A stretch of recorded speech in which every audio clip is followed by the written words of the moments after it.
بسم اللہ والصلاۃ والسلام علی رسول اللہ وبعد۔ ایک بھائی نے پوچھا ہے کہ اللہ کے نبی صلی اللہ علیہ وسلم کے والدین کے بارے میں بتائیں کہ آیا وہ جنت میں جائیں گے یا جہنم میں جائیں گے۔ دیکھیں بھائی جان، اگر ہمیں اللہ کے رسول صلی اللہ علیہ وسلم کے والدین کے بارے میں اللہ کے نبی صلی اللہ علیہ وسلم کا خود فرمان نہ ملا ہوتا تو ہم یہی عقیدہ رکھتے کہ اللہ کے نبی صلی اللہ علیہ وسلم کے والدین اہل فترہ میں سے ہیں۔ اہل فترہ میں سے کون لوگ ہیں؟ وہ لوگ ہیں جن کے بیچ نبی اور رسول نہیں آیا، یعنی دو رسولوں کے بیچ کا زمانہ۔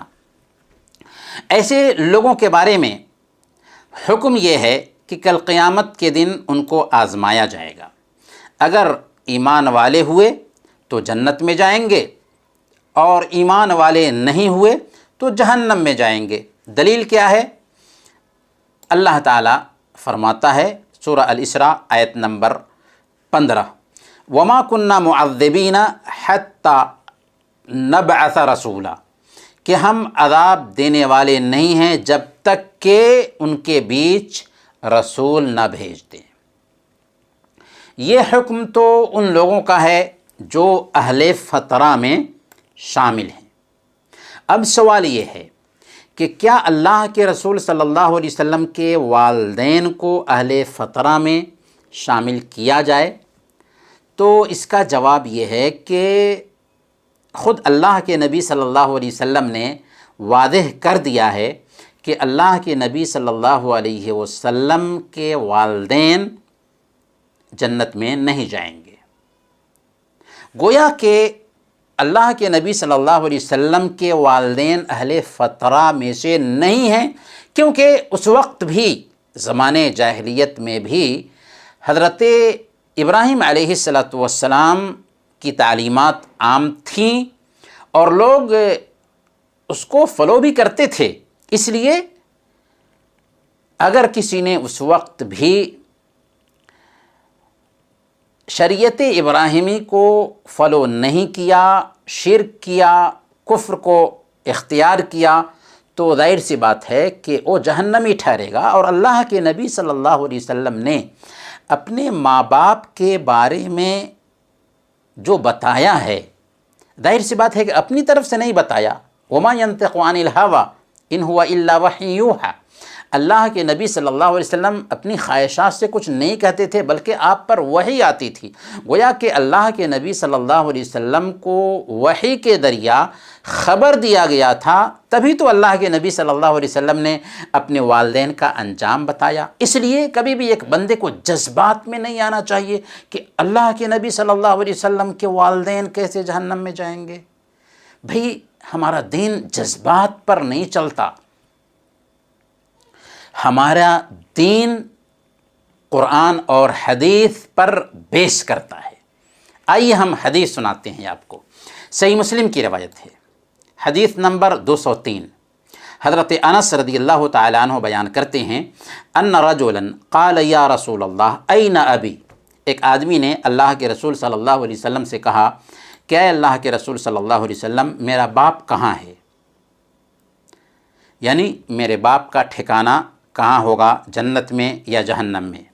تو اللہ کے نبی صلی اللہ علیہ وسلم نے کہا فی النار، وہ جہنم میں ہے۔ جب وہ پیٹھ پھیر کر کے جانے لگا تو اللہ کے نبی صلی اللہ علیہ وسلم نے اسے بلایا اور کہا ان ابی و اباک فی النار، بے شک میرے باپ اور تمہارے باپ دونوں جہنم میں ہیں۔ یعنی جب اللہ کے نبی صلی اللہ علیہ وسلم نے اس صحابی کو ان کے باپ کے انجام سے باخبر کیا تو یہ سن کر کے ان کے چہرے کی کیفیت بدلنے لگی۔ اور ظاہر سی بات ہے کہ ہر انسان کو جب اپنے قریبی رشتہ دار کے بارے میں پتہ چل جائے گا، خاص طور پر ماں باپ کے بارے میں معلوم ہوگا کہ وہ جہنم میں جائیں گے، تو چہرے کی کیفیت بدلے گی، اگرچہ وہ مسلمان نہ ہوں، کہ یہاں پر رشتہ داری کام کر رہی ہوتی ہے۔ اللہ کے نبی صلی اللہ علیہ وسلم نے ایسی حالت میں اس صحابی کو تسلی دیا اور فرمایا کہ صرف تمہارے باپ نہیں بلکہ میرے باپ بھی جہنم میں جائیں گے۔ یہ صحیح مسلم کی روایت ہے۔ اور اللہ کے نبی صلی اللہ علیہ وسلم کی والدہ کے تعلق سے صحیح مسلم ہی کی روایت ہے، حدیث نمبر 976۔ حضرت ابو ہریرہ رضی اللہ تعالیٰ عنہ روایت کرتے ہیں کہ اللہ کے نبی صلی اللہ علیہ وسلم نے فرمایا، استأذنت ربی ان استغفر لأمی فلم یأذن لی واستأذنته ان ازور قبرہا فأذن لی۔ میں نے اپنے رب سے اجازت طلب کی کہ میں اپنی ماں کے لیے مغفرت کی دعا کروں تو مجھے اجازت نہیں دی گئی، اور میں نے اس سے اس کی قبر کی زیارت کی اجازت مانگی تو مجھے اجازت دے دی گئی۔ گویا کہ اللہ کے نبی صلی اللہ علیہ وسلم اپنی والدہ کے گناہوں کی معافی کے لیے اللہ سے دعا کرنے کی اجازت مانگتے ہیں تو اللہ تعالیٰ اجازت نہیں دیتا، لیکن ان کی قبر کی زیارت کی اجازت مانگتے ہیں تو اللہ تعالیٰ اجازت دے دیتا ہے۔ تو دعا کس کے لیے کرنا حرام ہے؟ جس کی موت کفر پر ہوئی ہو۔ یہ دونوں صحیح روایتیں ہیں جن میں اللہ کے نبی صلی اللہ علیہ وسلم اپنے باپ اور اپنی ماں دونوں کے اخروی انجام کو بیان کر رہے ہیں۔ ظاہر ہے کہ آپ کو اپنے والدین کا انجام بتایا گیا ہوگا، تبھی تو آپ نے صحابہ کے سامنے صراحت کر دی کہ میرے والدین جنتی نہیں ہیں، اس لیے کوئی وجہ نہیں ہے کہ ہم ان کو اہل فترہ میں شامل کریں یا ان کے ایمان کی خواہ مخواہ گواہی دیں، جبکہ اللہ کے نبی صلی اللہ علیہ وسلم نے اپنی زبان ترجمان سے صراحت کر دی ہے۔ وصلی اللہ علی نبینا محمد وعلی آلہ وصحبہ اجمعین۔